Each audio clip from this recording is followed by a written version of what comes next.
அனைவருக்கும் வணக்கம். நான் குமரன். இன்னைக்கு நம்ம பார்க்க போற topic addressing modes of 86 microprocessor. இந்த சீரியஸ் 86 மைக்ரோ ப்ராசஸர் தமிழ் சீரியஸில் ஆல்ரெடி நம்ம இன்ட்ரோடக்ஷன், பின் டயக்ராம், ஆர்கிடெக்சர் இந்த 3 வீடியோ போட்டிருக்கோம். அதை பார்க்காதவங்க அதை பார்த்துட்டு வந்தீங்கன்னா உங்களுக்கு யூஸ்ஃபுல்லாக இருக்கும்.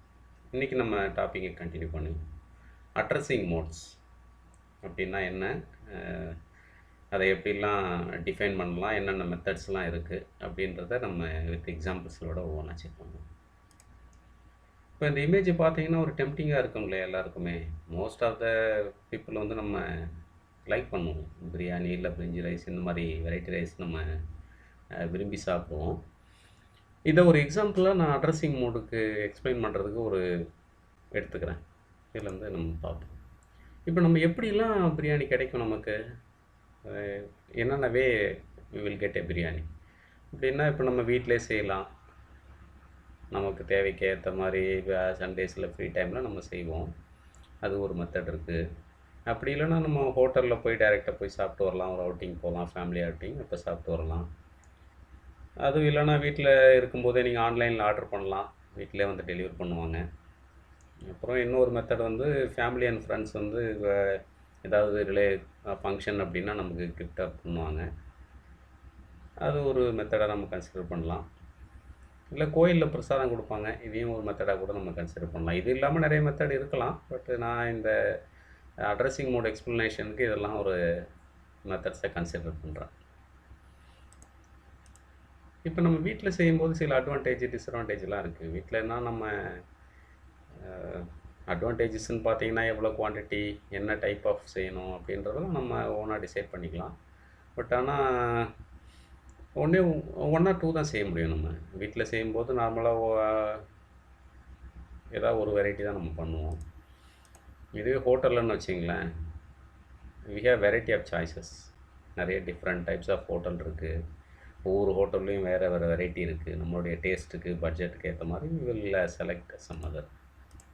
ஆன்லைன்லேயும் இருக்கிற அட்வான்டேஜஸ் என்னென்னா, நம்ம எங்கேயுமே போக வேண்டாம். வீட்டில் இருந்தீங்கன்னா நமக்காக இன்னொரு கம்பெனி போயிட்டு அந்த ஹோட்டலில் ஆர்டர் பண்ணி எடுத்துகிட்டு வருவாங்க. அதே நம்ம என்ன ஹோட்டல் நம்ம சூஸ் பண்ணிவிட்டு என்ன ப்ரைஸ் எல்லாமே பே பண்ணி முடிச்சதுக்கப்புறம் அவங்க ஆர்டர் வந்து கொடுப்பாங்க. இதெல்லாம் நம்ம ரெகுலராக யூஸ் பண்ணுறது தான்.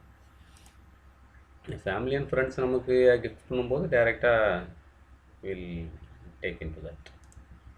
அதுக்கப்புறம் ஃபைனலாக இந்த இமேஜ் உங்களுக்கு எல்லாருக்கும் புரிஞ்சு தெரியும்னு நினைக்கிறேன். ஃபேமஸான ஒரு தமிழ் சினிமாவில் வர்ற இமேஜ் தான் இது. கோயிலில் எந்த கோயிலில் எப்போ பிரசாதம் என்ன தருவாங்க அப்படின்ற இன்ஃபர்மேஷனை ஆக்டர் செந்தில் இந்த டைரியில் வச்சுருப்பார். இன்ஃபர்மேஷன் இஸ் வெல்த் அப்படின்ற ஒரு ஃபேமஸ் டைலாக் இதிலேருந்து தான் கிடைச்சிருக்கும். இப்போ நம்ம ஆக்சுவல் டெஃபினேஷனுக்கு வருவோம். அட்ரஸிங் மோட்ஸ்னால் என்ன? ஜென்ரலாக அட்ரஸ்ன்றது ஒரு வீட்டோடைய அட்ரஸ், ஒரு பில்டிங்கோடைய அட்ரஸ் என்னென்னா ஒரு லொக்கேஷன் இன்ஃபர்மேஷன் தான். அது எங்கே இருக்குது, அதை எப்படி நம்ம ரீச் பண்ண போகிறோம் அப்படின்றதுக்கான ஒரு டெஃபினேஷன் தான். அதுதான் அட்ரஸ் ஆக்சுவலாக ஜென்ரலாக. இங்கே மைக்ரோ ப்ராசஸரில் அட்ரஸ்ன்றது ஒரு டேட்டாவை எப்படிலாம் நம்ம ஐடென்டிஃபை பண்ண போகிறோம், டேட்டா எங்கெல்லாம் இருக்கும் அப்படின்றது தான் இங்கே டெஃபினேஷன். ஸோ இது நம்ம எதுக்காக படிக்கிறோன்னா, ஒரு மைக்ரோ ப்ராசஸர் யூஸ் பண்ணும்போது எந்தெந்த மெத்தட்லாம் நம்மளால் டேட்டா ப்ரொவைட் பண்ண முடியும், எப்படியெல்லாம் டேட்டாவை எஃபிஷியண்ட்டாக யூஸ் பண்ண முடியும். இது நம்ம அட்ரஸிங் மோடு தெரிஞ்சால் தான் நம்ம டேட்டாவை எப்படிலாம் ஹேண்டில் பண்ணலாம் எஃபெக்டிவாக. ஒரு எஃபெக்டிவாக டேட்டா ஹேண்டில் பண்ணும்போது தான் நம்மளால் ப்ரோக்ராம் வந்து எஃபெக்டிவாக எழுத முடியும். எஃபெக்டிவாக சொல்கிறது என்னென்னா, சைஸ் ஆஃப் த ப்ரோக்ராம் வந்து ரொம்ப கம்மியாக இருக்கணும். அதுதான் ஒரு எஃபிஷியன்ட் ப்ரோக்ராம்னுடைய டாஸ்க். எல்லா ப்ரோக்ராமுடைய டாஸ்க்கும் அதுதான். ஏன்னா சைஸுன்றது ஒரு காஸ்ட்டு தான். ப்ரோக்ராம் சைஸ் இன்க்ரீஸ் ஆக மெமரி இன்க்ரீஸ் ஆகும், காஸ்ட் இன்க்ரீஸ் ஆகும், பவர் இன்க்ரீஸ் ஆகும். ஸோ ஆப்வியஸாக ஒரு டிசைனரோட சாய்ஸ் வந்து ரெடியூஸ் பண்ணுறது தான் ப்ரோக்ராம் சைஸ். ஸோ ப்ரோக்ராம் சைஸை ரெடியூஸ் பண்ணணுன்னா என்னென்னலாம் பாசிபிலிட்டிஸ் இருக்குது, டேட்டாவை எப்படிலாம் ஹேண்டில் பண்ணலாம் அப்படின்ற மெத்தடை நம்ம படிக்கணும். அந்த டாபிக் தான் வந்து அட்ரஸிங் மோட். இதில் டெஃபினேஷன் பார்த்தீங்கன்னா, சிபியு ஒரு microprocessor can access data in various way. என்னென்ன மெத்தடெல்லாம் ஒரு டேட்டாவை ஹேண்டில் பண்ண முடியும், இதுதான் வந்து அட்ரஸிங் மோடுனுடைய டெஃபினிஷன். நம்ம 86 ப்ராசஸரில் வந்து என்னென்ன டைப் ஆஃப் அட்ரஸிங் மோடு இருக்குன்னு பார்க்கலாம். இம்மிடியட் அட்ரஸிங் மோட் இருக்குது, ரெஜிஸ்டர் அட்ரஸிங் மோட் இருக்குது, டைரக்ட் அட்ரஸிங் மோட் இருக்குது, இன்டைரக்ட் அட்ரஸிங் மோட் இருக்குது. இந்த இன்டைரக்ட் அட்ரஸிங் மோடில் நம்ம சப்டிவிஷன் பண்ணியிருக்கோம். இதில் ஒரு 4 டைப் இருக்குது. Register indirect, register relative, base indexed, base relative plus indexed addressing mode. So இதெல்லாம் நம்ம டீட்டெயில்டாக ஒவ்வொரு குரூப்பாக பார்ப்போம் வித் எக்ஸாம்பிளோட. இப்போ நான் எக்ஸாம்பிள் கொடுத்தேன் இல்லையா, சில இமேஜஸ்லாம் கொடுத்துருந்தேன். இது வந்து என்ன அட்ரஸிங் மோடில் வருது அப்படின்னு நம்ம ஒரு கம்பேரிசனுக்காக எடுத்துப்போம். இப்போ நம்ம பிரியாணி பக்கத்து வீட்டுக்காரங்க கொடுக்குறாங்கன்னு வச்சுங்களேன், இதுக்கப்புறம் நம்ம வேறு எந்த ப்ரிப்பரேஷனுமே நமக்கு கிடையாது. டைரெக்டாக நம்ம கொடுத்தாங்கன்னா உடனே அவங்க சாப்பிட வேண்டியதான். அதனால் இதை நம்ம வந்து இம்மிடியட் அட்ரஸிங்னு நம்ம எக்ஸாம்பிள் எடுத்துக்கலாம். இம்மிடியட் அட்ரஸிங்னா டேட்டாவே ஒரு இன்ஸ்ட்ரக்ஷன்லேயே இருக்கும். அதுக்கப்புறம் மைக்ரோ ப்ராசஸர் வேறு எங்கேயும் சர்ச் பண்ண வேண்டிய அவசியம் இல்லை. டைரெக்டாக அந்த இன்ஸ்ட்ரக்ஷன்லேருந்து டேட்டாவை எடுத்து அது யூஸ் பண்ண ஆரம்பித்தோம். இது immediate addressing. Next category Biryani Hut ஹோட்டலில் வந்து நம்ம எப்படி லிங்க் பண்ணலாம்னா, இது ஒரு ரெஜிஸ்டர் அட்ரஸிங்காக லிங்க் பண்ணலாம். ஏன்னா ஒவ்வொரு ஹோட்டலையும் ஒவ்வொரு ரெஜிஸ்டராக அஷ்யூம் பண்ணிக்கலாம். இது வந்து ஒரு பர்ஸ்பெக்டிவ் தான். இதில் வந்து இன் டீப்பில் வந்து இது எப்படி டைரெக்டாக மேட்ச் ஆகும் அப்படின்லாம் நம்ம ஆராய்ச்சி பண்ண முடியாது. ஒரு புரிதலுக்காக தான் நான் இதை கொடுத்துருக்கேன். நெக்ஸ்ட்டு வந்து இப்போ வீட்டில் ப்ரிப்பேர் பண்ணுறோன்னு வச்சிங்களேன், அதை வந்து நம்ம டைரெக்ட் அட்ரஸிங்னு எடுத்துக்கலாம். ஏன்னா இது நம்மளுடைய சாய்ஸ் தான், யூசர் சாய்ஸ். அதனால் டைரெக்ட் அட்ரஸிங் எடுத்துக்கலாம். இந்த ஆன்லைன்ன்றது இன்டைரக்ட் அட்ரஸிங்கில் எடுத்துக்கலாம். ஏன்னா இப்போது நம்ம டைரெக்டாக நம்ம ஒரு கடையில் போய் வாங்கலை, நமக்காக இன்னொரு தேர்ட் பார்ட்டி போயிட்டு நம்ம வாங்கிட்டு வந்து தருவாங்க. அதனால் வந்து இதை நம்ம இன்டைரக்ட் அட்ரஸிங் எடுத்துக்கலாம். கடைசியாக அட் டெம்பிள் இந்த எக்ஸாம்பிள் வந்து இண்டெக்ஸ் அட்ரஸிங் எடுத்துக்கலாம். இண்டெக்ஸ்ன்றது இந்த புக்கு தான். அந்த புக்கில் இருக்கிற இன்ஃபர்மேஷனை பொறுத்து தான் அடுத்து எப்படிலாம் கிடைக்க போகுது அப்படின்னு நம்ம எடுத்துக்கலாம். இப்போ இந்த எக்ஸாம்பிள் வந்து பிரியாணி தான் நமக்கு டேட்டான்னு வச்சுங்களேன். இப்போ நமக்கு பிரியாணி வேணும்னா நமக்கு என்னென்ன மெத்தடெல்லாம் போயிட்டு ஆக்சஸ் பண்ண முடியும், ஒரு பிரியாணியை எப்படிலாம் நம்ம வாங்க முடியும் அப்படின்றது தான் அட்ரஸிங் மோடுன்னு வச்சுங்களேன். அதை கம்பேர் பண்ணுறதுக்காக தான் அந்த எக்ஸாம்பிள் கொடுத்துருந்தேன். இப்போ நம்ம அட்ரஸிங் மோடுக்கு இன் டீட்டெயிலாக வருவோம். ஃபஸ்ட்டு டைப் வந்து இம்மிடியட் அட்ரஸிங் மோடு.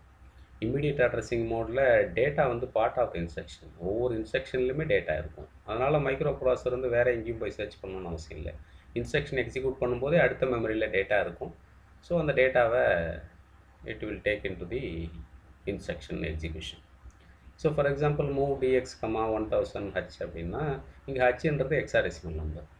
இப்போ 1000ன்ற டேட்டா வந்து டிஎக்ஸ் ரெஜிஸ்டருக்கு மூவ் ஆகும். இது எங்கே இருக்குன்னா, மூவ் டிஎக்ஸ் ஒரு ஆப் கோடுன்னு வச்சிங்களேன், 4C 4C0010 அப்படின்னு லைனாக பைட் மெமரியில் இருக்கும். எப்போல்லாம் 4Cன்னு வருதோ அப்போ அடுத்த 2 பைட்டில் இருக்கிற டேட்டாவை டிஎக்ஸ் ரெஜிஸ்டருக்கு மூவ் ஆகணும் அப்படின்னு மைக்ரோ ப்ராசஸர் டீகோட் பண்ணும். ஸோ இது டேட்டாவில் இருக்கும். இப்போ அடுத்த இன்ஸ்ட்ரக்ஷன் பார்த்தீங்கன்னா, ஆட் ஏஎக்ஸ் 2456H அப்படின்னா, இப்போ ஆல்ரெடி ஏஎக்ஸில் ஒரு 16 பிட் டேட்டா இருக்கும். அந்த டேட்டாவும் இங்கே இருக்கிற 2456 ஆட் ஆகிட்டு வர ரிசல்ட்டு திரும்ப ஏஎக்ஸில் அவைலபிளாக இருக்கும். அடுத்த இன்ஸ்ட்ரக்ஷன் பார்த்தீங்கன்னா, மூவ் ஏஎல் இது 8 பிட்லாம் ஒர்க் ஆகும். அதுக்காக தான் இந்த சாம்பிள் கொடுத்துருக்கேன். மூவ் ஏஎல் 10 அப்படின்னா 10ன்ற டேட்டா வந்து ஏஎலுக்கு மூவ் ஆகும். இது இம்மிடியட் அட்ரஸிங்.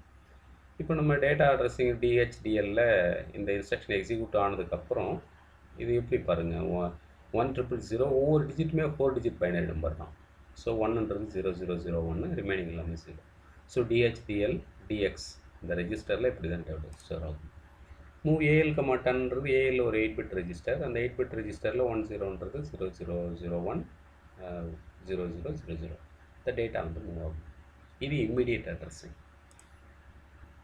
நெக்ஸ்ட் வந்து ரெஜிஸ்டர் அட்ரஸிங். ரெஜிஸ்டர் அட்ரஸிங்னா டேட்டா ப்ரொவைடட் பை ரெஜிஸ்டர். அதுதான் ஒரு ரெஜிஸ்டரில் வந்து நமக்கு டேட்டா கிடைக்கும். இப்போ மூவ் ஏஎக்ஸ் பிஎக்ஸ்னு வச்சுங்களேன், டேட்டா வந்து பிஎக்ஸ்லேருந்து ஏஎக்ஸ்க்கு மூவ் ஆகணும்.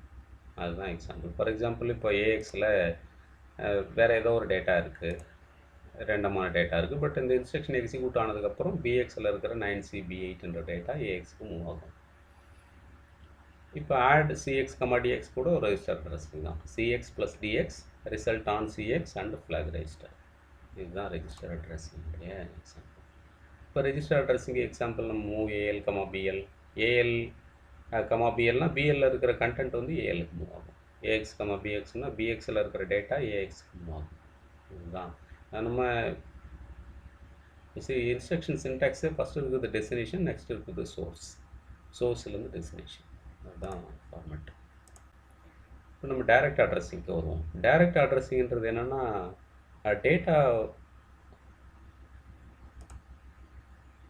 Address of the data is specified in an instruction. அதாவது ஒரு டேட்டா ஒரு மெமரியில் இருக்கும், அந்த மெமரி அட்ரஸ் இன்ஸ்ட்ரக்ஷனில் இருக்கும்.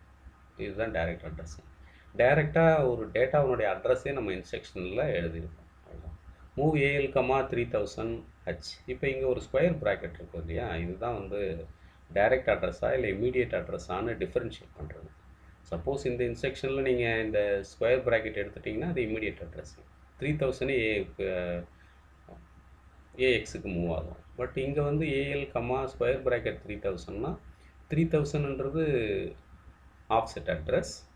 டேட்டா செக்மெண்ட்டுக்கு அதனுடைய என்ன இருக்கோ அது வந்து ஸ்டார்டிங் அட்ரஸ் இன்ட்டு 10 மல்டிப்ளை. தான் நம்ம formula, physical address calculation formula வந்து இப்போ நம்ம டேட்டா ஆக்சஸ் பண்ண போகிறோம். அதனால் டேட்டா செக்மெண்ட்டில் இருக்கிற ஒரு 16 bit value into 10 plus offset address. Offset address தான் நம்ம ப்ரொவைட் பண்ணுற 3000.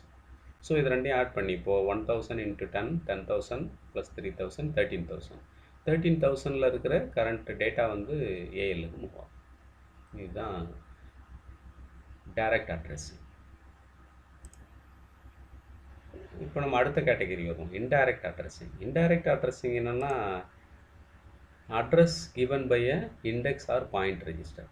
அதாவது நம்ம இதில் வந்து அட்ரஸையும் இன்ஸ்ட்ரக்ஷனில் எழுத மாட்டோம், டேட்டாவும் இன்ஸ்ட்ரக்ஷனில் எழுத மாட்டோம்.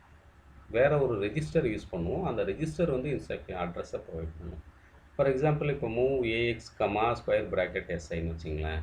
எஸ்ஐ வித்தின் ஸ்கொயர் ப்ராக்கெட் அப்படின்னா சோர்ஸ் இண்டெக்ஸ் ஒரு 16 பிட் அட்ரஸ் ப்ரொவைட் பண்ணோம்.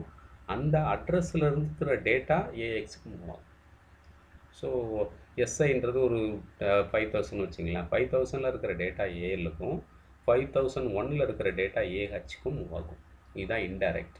இப்போ இந்த ஸ்கொயர் ப்ராக்கெட்டுக்குள்ளே ஒரு ரெஜிஸ்டர் போட்டோம்னா அது வந்து நமக்கு இன்டைரக்ட் அட்ரஸிங் அப்படின்னு எடுத்துக்கலாம். இப்போ AX comma square bracket BX. BX will provide the 16 bit address. That address will give you a data. that data will be copied to the AX. அதுதான் இன்டைரக்ட் அட்ரஸிங் அப்படின்னு நம்ம சொல்லலாம். பிஎக்ஸ் வந்து base ரெஜிஸ்டர்னு நம்ம architecture படிக்கும்போது பார்த்துருக்கோம். இப்போ இந்த அட்ரஸிங் மோடில் யூஸ் ஆகுது பாருங்கள், பிஎக்ஸ் ஸ்கொயர் ப்ராக்கெட். இது வந்து ஒரு அட்ரஸை ஹோல்ட் பண்ணுறதுக்கான ரெஜிஸ்டர், அதனால் இதை நம்ம பேஸ் ரெஜிஸ்டர்னு சொல்லலாம். Register relative addressing. Register relative addressing அப்படின்றது என்னென்னா, இப்போ நம்ம ஃபார் எக்ஸாம்பிள் இந்த இன்ஸ்ட்ரக்ஷன் எடுத்துங்களேன், move AX comma square bracket BX plus 1000. So இப்போ நம்ம ஃபிசிக்கல் அட்ரஸ் கால்குலேட் பண்ணும்போது டேட்டா செக்மெண்ட்டில் ஒரு அட்ரஸ் இருக்கும். டேட்டா செக்மெண்ட்டில் ஃபார் எக்ஸாம்பிள் இங்கே வந்து 2000 இருக்குன்னு வச்சுங்களேன். டேட்டா செக்மெண்ட்டில் 200 இருக்குது, அதுதான் நம்ம அசம்ஷன் இங்கே இருக்கும். டேட்டா செக்மெண்ட்டில் 200 இருக்குது, அதை 10ஆல் மல்டிப்ளை பண்ணும்போது நமக்கு 2000 கிடைக்குது. ஓகேவா? பிஎக்ஸில் வந்து பிஎக்ஸில் என்ன இருக்குது, ரெஜிஸ்டர் வந்து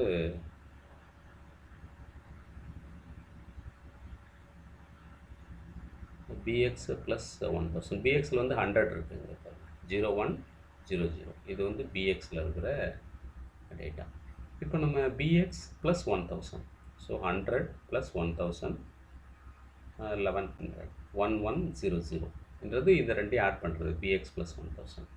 இதில் செக்மெண்ட் ரெஜிஸ்டர் வந்து 200 இன்ட்டு 2000, ஸோ இதை ஆட் பண்ணும்போது 3100. இதுதான் ஃபிசிக்கல் மெமரி அட்ரஸ். 3100ல் இருக்கிற கரண்ட் டேட்டா லோயர் ரெஜிஸ்டருக்கும், நெக்ஸ்ட்டு மெமரி லொக்கேஷனில் இருக்கிற டேட்டா ஹையர் ரெஜிஸ்டருக்கும் மூவ் ஆகும். இதுதான் ரெஜிஸ்டர் ரிலேட்டிவ் அட்ரஸ். அதாவது இந்த ரெஜிஸ்டருடைய அட்ரஸை வந்து ஒரு பேஸ் ஆகும், அதுக்கப்புறம் நம்ம டிஸ்பிளேஸ்மெண்ட்டை இங்கே ஆட் பண்ணிக்கலாம். இது வந்து ரெஜிஸ்டர் ரிலேட்டிவ் அட்ரஸ். இதில் இந்த கால்குலேஷன் எல்லாமே சிம்பிள் தான். Segment register into 10. நம்ம எப்போல்லாம் டேட்டா ஆக்சஸ் பண்ண போகிறோமோ அப்போ டேட்டா செக்மெண்ட்டுக்கு வருவோம். டேட்டா செக்மெண்ட்டில் என்ன அட்ரஸ் இருக்கோ into 10 plus offset address. Offset அட்ரஸுக்கு தான் இந்த கால்குலேஷன் இருக்குது. Px plus 1000. பிஎக்ஸ்ன்றது நமக்கு ஆல்ரெடி அசம்ஷனில் 100 இருக்குது. இது சப்போஸ் நீங்கள் எக்ஸ்பிளைன் பண்ணும்போது இதே நம்பர் தான் எழுதணுமான்னா அப்படி அவசியம் இல்லை. நீங்கள் அசம்ஷனில் எதை வேணால் எடுத்துக்கலாம். இங்கே 5000 எடுத்துக்கங்க, இங்கே 3000 எடுத்துக்கங்க, என்ன நம்பர் வேணால் எடுத்துங்க. இங்கே வந்து 200 எடுத்துங்க, என்ன வேணால் எடுத்துங்க. நீங்கள் எடுத்துக்கிற டேட்டாவுக்கு ஜஸ்டிஃபை பண்ணி ஒரு ஆன்சர் கொடுக்கணும், அவ்வளோதான். Base indexed addressing mode. Base indexed addressing மோடுனா இப்போ நீங்கள் இன்ஸ்ட்ரக்ஷனில் பார்த்தா தெரியும். Move DX comma BX plus DI. டிஐன்றது destination index. So index register ஒரு அட்ரஸ் ப்ரொவைட் பண்ணும், பிஎக்ஸும் ஒரு அட்ரஸ் இருக்கும். அதை ரெண்டையும் ஆட் பண்ணிங்கன்னா ஒரு அட்ரஸ் கிடைக்கும். அதுதான் வந்து ஆஃப்செட் அட்ரஸ். ஸோ பிஎக்ஸில் 1000 இருக்குது, டிஐயில் 10 இருக்குது, டிஎஸில் 100 இருக்குது. ஸோ இதெல்லாம் யூஸ் பண்ணி கால்குலேட் பண்ணும்போது நமக்கு ஒரு ஃபிசிக்கல் அட்ரஸ் ஜென்ரேட் ஆகும். அந்த அட்ரஸில் இருக்கிற டேட்டா டிஎக்ஸ்க்கு மூவ் ஆகும். ஸோ இந்த நம்பர்லாம் டிஃபால்ட் இல்லை. நம்ம நீங்கள் எக்ஸாமில் எழுதும்போது என்ன அட்ரஸ் வேணால் எடுத்துக்கலாம் டிஃபால்ட்டாக. ஸோ அந்த அட்ரஸுக்கு கரெக்டாக எக்ஸிக்யூட் ஆகும். நமக்கு ஃபைனலாக ஒன்று தெரிஞ்சுக்கணும், ஃபிசிக்கல் மெமரி வரும்போது 5 டிஜிட் இருக்கணும், 20 பிட் அட்ரஸ் வேணும். இங்கே கால்குலேட் பண்ணும்போது மற்ற ரெஜிஸ்டர் எல்லாமே 16 பிட் அட்ரஸ். இதை மட்டும் கேர்ஃபுல்லாக ஞாபகம் வச்சுக்கிட்டா போதும். நெக்ஸ்ட் வந்து பேஸ் ரிலேட்டிவ் ப்ளஸ் இண்டெக்ஸ்ட். இப்போ நம்ம ப்ரீவியஸ் இன்ஸ்ட்ரக்ஷனில் பிஎக்ஸ் ப்ளஸ் எஸ்ஐன்னு இருந்தது, ப்ளஸ் ஒரு இண்டெக்ஸ் வேல்யூவை நம்ம ஆட் பண்ணிக்கலாம். அவ்வளோதான் இதுக்கு டிஃப்ரென்ஸ். ரிமைனிங் எல்லாமே சேம் தான். Data segment into 10 plus bx plus SI plus 100 இதெல்லாம் ஆட் பண்ணதுக்கப்புறம் ஒரு ஃபிசிக்கல் அட்ரஸ் வரும். அந்த அட்ரஸில் இருக்கிற டேட்டாவை ஏஎக்ஸ்க்கு மூவ் பண்ணணும், அவ்வளோதான். ஸோ இதெல்லாம் பார்க்குறதுக்கு ரொம்ப காம்ப்ளிகேட்டடாக இருந்தாலும் ரொம்ப சிம்பிள் தான். நீங்கள் இதை புரிஞ்சுக்கிட்டீங்கன்னா ஈஸியாக எழுதலாம். இதில் ஒன்றும் மனப்பாடம் பண்ணுறதுக்கோ இல்லை கஷ்டமாக இருக்குது, புரியாமல் காம்ப்ளிகேட்டட் திங்காக இருக்குது அப்படின்லாம் சொல்கிறதுக்கு எதுவுமே இல்லை. ரொம்ப சிம்பிள் தான் அட்ரஸிங். நம்ம ஒரு மைக்ரோ ப்ராசஸர் படிக்கிறோன்னா ஆர்கிடெக்சருக்கு அடுத்தது ரொம்ப முக்கியமான கொஸ்டின் வந்து இந்த அட்ரஸிங் மோட். ஸோ அதனால் இதை நல்லா தெளிவாக படிச்சுக்கோங்க. இந்த டயக்ராம் போட்டு எக்ஸ்பிளைன் பண்ணிங்கன்னா நல்லாயிருக்கும். தேங்க்யூ. ஏதாவது டவுட் இருந்ததுன்னா கமெண்ட் பண்ணுங்கள், நான் உங்களுக்கு ஆன்சர் பண்ணுறேன்.